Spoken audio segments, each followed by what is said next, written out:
하나님의 크신 사랑이 이 새벽에 우리 가운데 가득한 줄 믿습니다. 오늘 우리는 시편 51편 1절로 19절의 본문을 통하여 구원의 기쁨을 회복하라 라는 말씀으로 하나님의 말씀을 함께 나누도록 하겠습니다.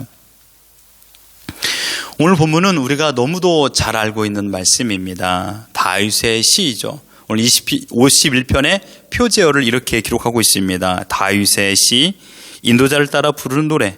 다윗이 밧세바와 동침한 후 선지자 나단이 그에게 왔을 때라고 말했습니다. 다윗의 인생에 꼭 지우고 싶은 흑 역사를 꼽으라면 바로 이 사건입니다. 밧세바를 범했습니다. 그리고 자신의 신복, 그것도 30인의 한 명의 용사인 우리아를 죽이는 범죄를 저질렀습니다. 자신의 치부를 감추기 위하여 살인의 죄를 행했던 것입니다.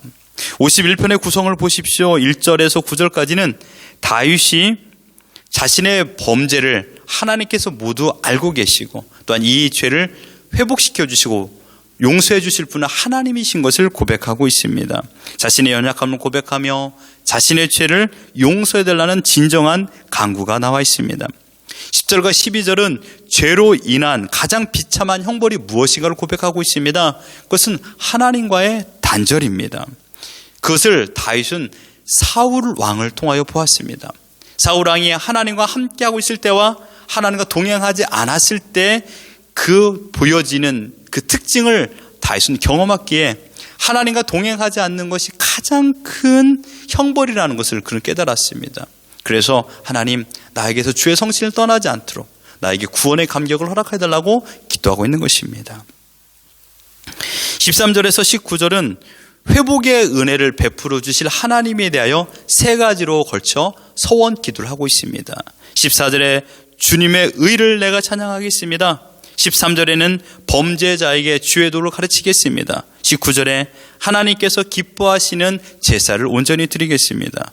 마음에 다하는 하나님의 마음에 합한 제사를 드리겠습니다 라고 기도하고 있습니다. 이것이 오늘 본문의 전반적인 내용입니다. 다윗이 이 시를 기록했던 배경은 다윗의 범죄였습니다. 이 범죄로 인해 우리가 한 세 가지 정도 알아야 될 것을 같이 생각해 보길 바랍니다. 첫째로 인간은 모두 다 죄인이라는 것입니다. 다윗은 이스라엘 역사 가운데 오실 메시아를 예표하는 구약의 대표적인 인물입니다. 그러나 그 다윗 또한 우리와 동일한 인간이라는 사실입니다. 우리와 같은 성정을 가진 우리와 똑같은 죄인 중에 한 사람입니다.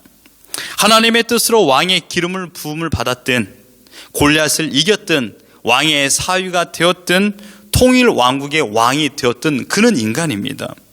인간은 죄의 유혹 속에 살아가는 아주 연약한 존재인 것을 우리에게 폭로하고 있습니다.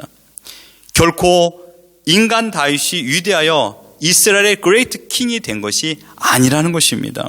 성경에 나오는 모든 인물들은 다 인간인 것이고 인간의 연약한 존재여서 죄의 유혹을 쉽게 빠져들 수밖에 없는 존재라는 것입니다. 그러므로 성경에 나와 있는 인물은 우리의 찬양의 대상이 될 수가 없습니다. 다윗이 위대한 왕이라고 말합니다. 그러나 그 위대한 왕을 누가 만드셨습니까? 하나님께서 만드셨습니다. 연약한 존재를요.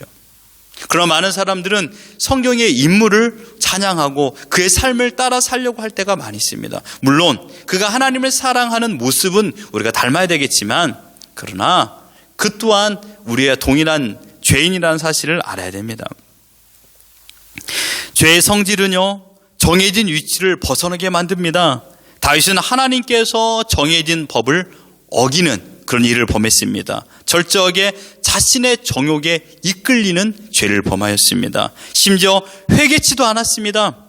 자신의 치부를 숨기기 위하여 사람을 죽이는 일도 서슴지 않게 행했습니다. 바로 우리가 그런 존재라는 것을 우리에게 말씀하고 있습니다.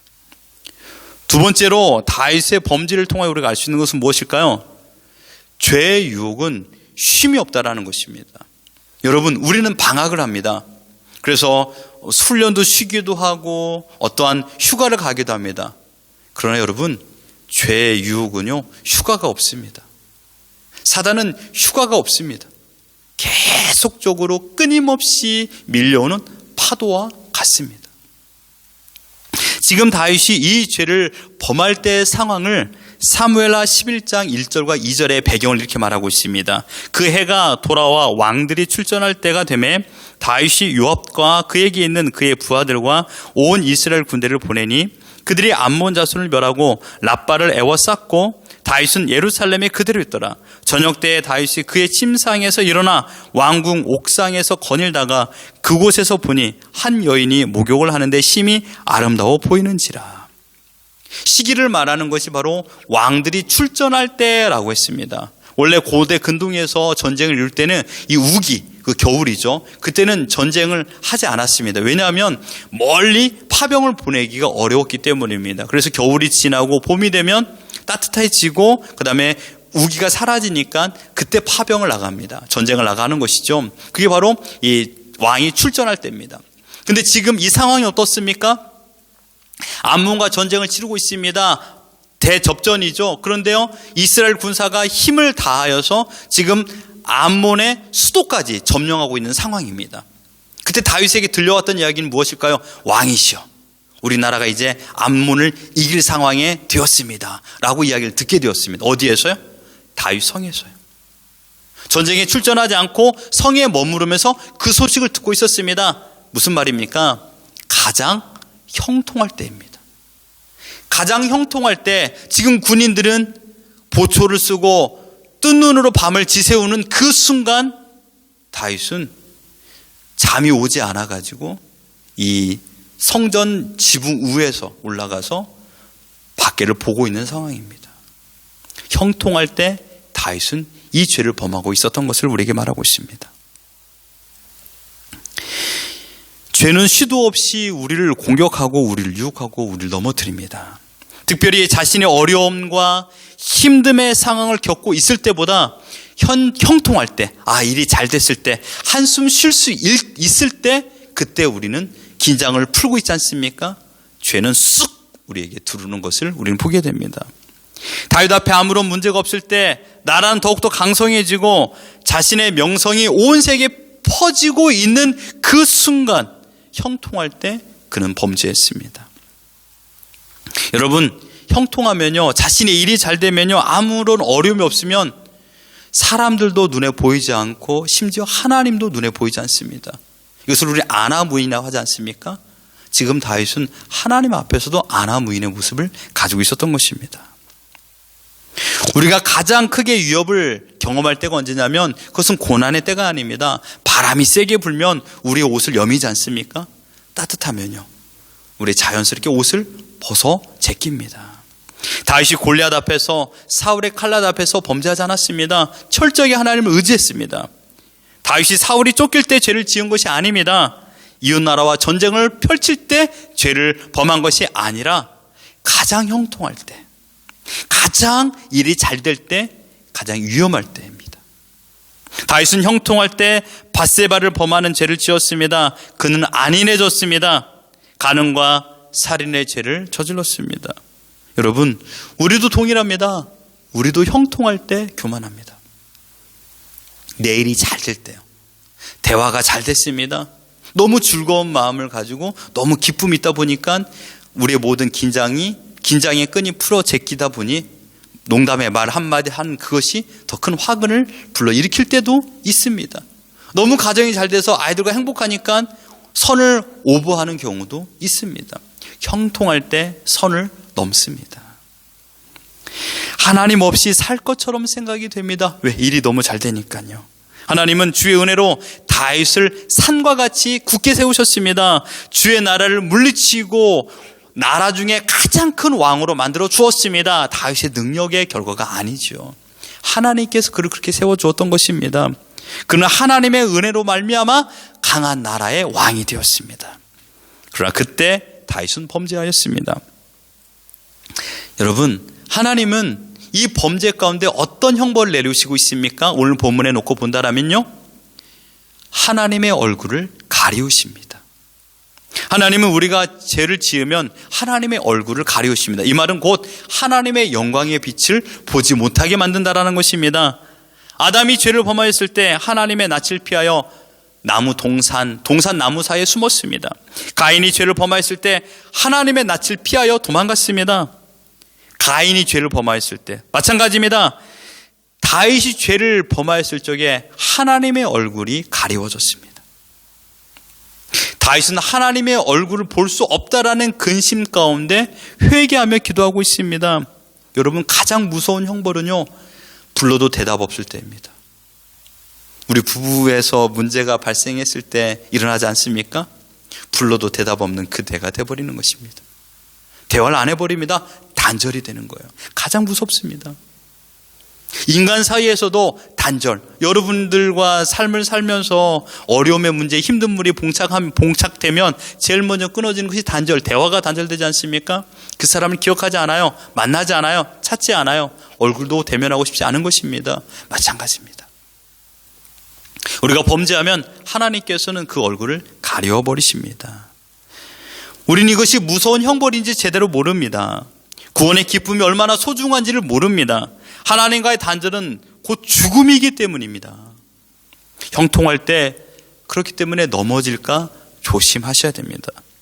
세 번째, 다윗의 사건을 통하여 우리에게 가르쳐주고 있는 내용은, 여러분, 죄는 기록을 남긴다라는 것입니다. 여러분, 사무엘하 11장부터 18장은요 다윗의 죄로 인한 흑역사가 펼쳐집니다. 어떻게 되었습니까? 가정에 불화가 일어났습니다. 가족끼리 서로 살인하는 일이 발생이 되었습니다. 나라는 공경에 처했습니다. 심지어 다윗은요 아들의 쿠데타에 그런 위협을 받게 되었고, 끝내 자기가 가장 사랑하는 압살롬을 죽여야 모든 것이 끝나는 그런 상황까지 이르게 되었습니다. 그 시작이 무엇이었습니까? 다윗의 범죄로 말미암아 비롯되었다는 것입니다. 죄는 기록을 남깁니다. 내 곁에 사람들에게도 잊지 못할 아픔을 주고 있습니다. 마치 나의 죄가 예를 든다면 몸에 바이러스가 되어서 한 군데서 점점점 모든 곳에 전이가 되듯이, 죄는 그렇게 파급 효과가 있습니다. 또 다른 곳에 악한 영향을 미치게 되는 것입니다. 내 마음의 정욕은요, 가정에서, 직장에서, 사회, 또 만나는 사람들에게 악한 영향을 미치고 있다는 사실입니다. 그러므로 다윗은 슬픈 경험을 통하여 이렇게 고백하고 있습니다. 7절에 우슬초로 나를 정결하게 하소서, 내가 정하리이다. 나의 죄를 씻어주소서, 내가 눈보다 희리다 라고 말하고 있습니다. 이 말은 곧 나의 죄를 씻겨주옵소서, 이 말은 나의 죄를 지워주십시오라는 내용입니다. 이것이 바로 회개입니다. 나의 모든 죄 목록을 완전히 삭제해 주십시오라고 기도하는 것이 나의 죄를 씻겨주옵소서라는 뜻입니다. 여러분, 하나님은 우리의 모든 죄를 알고 계십니다. 아무도 모르게 범죄한 다윗의 간음죄였지만 하나님은 알고 계셨습니다. 하나님께서는 다윗을 직결 심판하실 수 있었습니다. 또한 나단 선지자를 보내어 회개 기회를 주실 수도 있습니다. 여러분, 중요한 건 무엇입니까? 이 말씀에 순종하여 하나님 앞에 회개하면 하나님께서는 그 모든 죄를 용서하여 주실 수도 있는 분이신 줄 믿습니다. 하나님 모든 걸 알고 계십니다. 직접 심판도 하실 수 있는 분입니다. 그러나 하나님께서는 용서의 기회를 주시는 분이십니다. 그리고 그 말에 순종하여 용서를 구한다라면 하나님께서는 회개하는 그들에게 용서의 기회를 주셔서 모든 것을 용서해 주십니다. 인간의 어떠한 노력으로 이 죄 목록은 없어지지 않습니다. 이 죄를 깨끗이 지워지게 만드는 하나님의 특단의 방법은 오직 예수 그리스도의 십자가에 보여린 줄 믿습니다. 우리의 죄 목록의 기록을 지울 수 있는 방법을 골로새서 2장 14절 이렇게 말씀하고 있습니다. 우리를 거스르고 불리하게 하는 법조문으로 쓴 증서를 지우시고 제하여 버리사 십자가에 못 박으시고 라고 말했습니다. 우리의 죄가 우리를 불리하게 만듭니다. 하나님 앞에 가면 그 죄 목록으로 인해 우리는 형벌을 받게 되죠. 그렇기 때문에 하나님께서 그 죄 목록을 친히 다 제하실 수 있도록 십자가에서 예수님을 죽게 만들으셨습니다. 그 죄를 깨끗이 지워지게 만든 하나님의 방법은 오직 예수 그리스도의 십자가입니다. 우리의 죄 목록을 지울 수 있는 방법은 하나님께서 친히 세우신 그 십자가의 사랑뿐이 없다라는 것입니다.